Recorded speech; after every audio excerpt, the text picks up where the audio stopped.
Bonjour et bienvenue sur CryptoShield. Aujourd'hui, on va apprendre à bridger nos crypto-monnaies d'une blockchain à une autre. Qu'est-ce que ça signifie?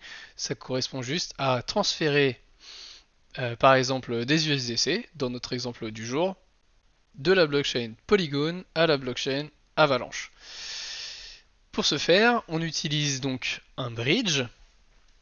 Un bridge, ça correspond à une application de finance décentralisée. Il y en a plusieurs qui existent sur le marché actuellement et je vais vous en présenter trois. Pourquoi? Parce que des fois c'est intéressant de les comparer et de voir lequel propose les frais les moins élevés possibles. Donc le premier ce sera Multichain. Donc tout d'abord vous vous rendez sur Multichain, vous connectez votre wallet et ensuite vous vérifiez le transfert que vous souhaitez exécuter.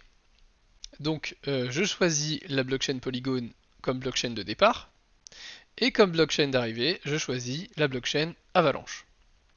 C'est déjà les USDC qui sont configurés, donc très bien. Mettons que je souhaite transférer 1000 dollars, donc 1000 USDC. On voit que je recevrai 999,1 USDC. J'aurai donc 90 centimes de frais. Ça se fait en deux transactions. La première qui consiste à approuver le fait que le protocole dépense vos USDC. Une fois que cette transaction est réalisée, vous pourrez faire plusieurs transferts. Peu importe, il faut juste autoriser une première fois le protocole à utiliser vos USDC. Et donc une fois que c'est fait, le bouton Swap sera valide et vous pourrez cliquer dessus. Donc, une fois que vous cliquez dessus, une seconde transaction apparaît qui vous permettra de valider le transfert effectif de vos USDC de la blockchain Polygon à la blockchain Avalanche. Comment ça fonctionne concrètement? Eh ben, des deux côtés, on a deux pools de liquidités. Donc une pool dans la blockchain Polygon, et là on voit que dans cette pool il y a 1 689 000 USDC de disponibles, et une pool côté Avalanche qui contient aujourd'hui 1 282 998 USDC. Donc là, il y a largement assez pour faire un transfert de 1000 USDC. Mais mettons qu'il n'y ait pas assez, des fois ça arrive. C'était le cas l'autre jour quand j'ai voulu faire un transfert. J'ai dû attendre que côté Avalanche, il y ait assez d'USDC. Parce que des fois, il y a une demande assez forte d'un côté sur une blockchain, et donc tout le monde fait ses transferts, et forcément, dans la pool de liquidité en face, eh ben, il n'y a plus grand chose, et du coup, on ne peut plus faire de transfert. Il faut donc attendre que quelqu'un fasse le chemin inverse et dépose des USDC dans la blockchain vers laquelle vous souhaitez aller. C'est assez rapide sur multi-chain parce que moi par exemple j'avais dû attendre genre 5 minutes et il y avait des liquidités qui sont apparues assez rapidement. Donc pas de problème, faut juste être patient avant de faire le swap. Donc vérifiez bien qu'il y a assez côté Avalanche avant de cliquer dessus. Ensuite, nous avons le bridge Celer, C-Bridge V2 de Celer Network. Là, c'est exactement pareil. On choisit la blockchain de départ, on choisit la crypto-monnaie qu'on souhaite envoyer, on choisit la blockchain d'arrivée, je mets 1000 USDC, et là par exemple on voit que ça me coûtera 2 dollars. Voilà. Ça fonctionne exactement de la même manière que Multichain.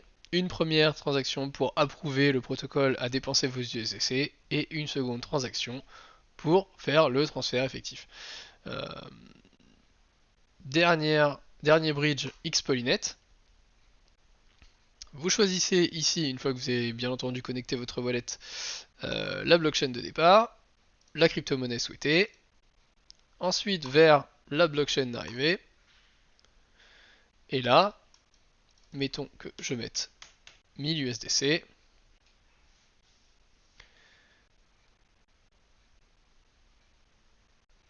je recevrai 998 USDC. Donc pareil, 2 dollars de frais, donc pas grand chose.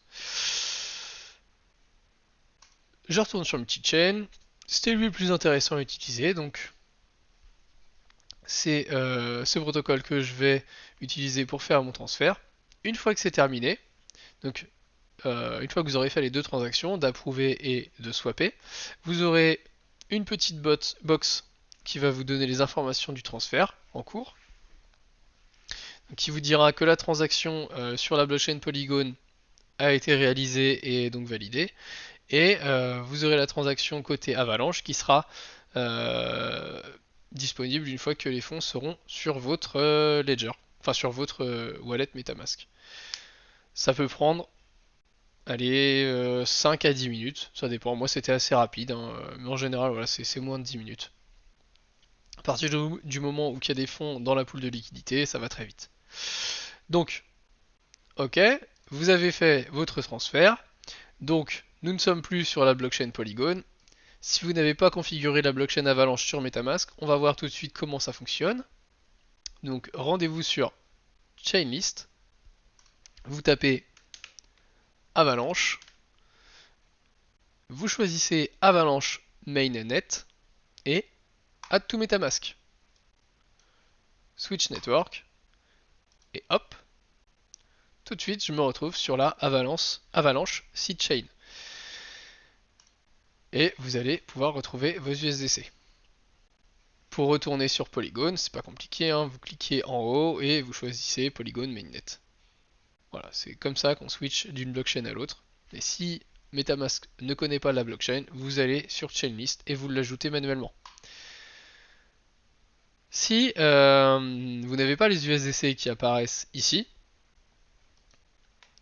comme d'habitude, on va sur CoinGecko, on cherche les USDC, on clique ici et Add to MetaMask. Ajouter un jeton. Et voilà, vous savez maintenant comment transférer des crypto-monnaies d'une blockchain à une autre grâce au bridge. Si vous avez besoin d'un accompagnement ou d'aide dans la finance décentralisée, mes coachings privés sont disponibles. Vous pouvez me contacter via mon mail en description. Sinon, merci pour votre attention. C'était CryptoShield. Ciao ciao.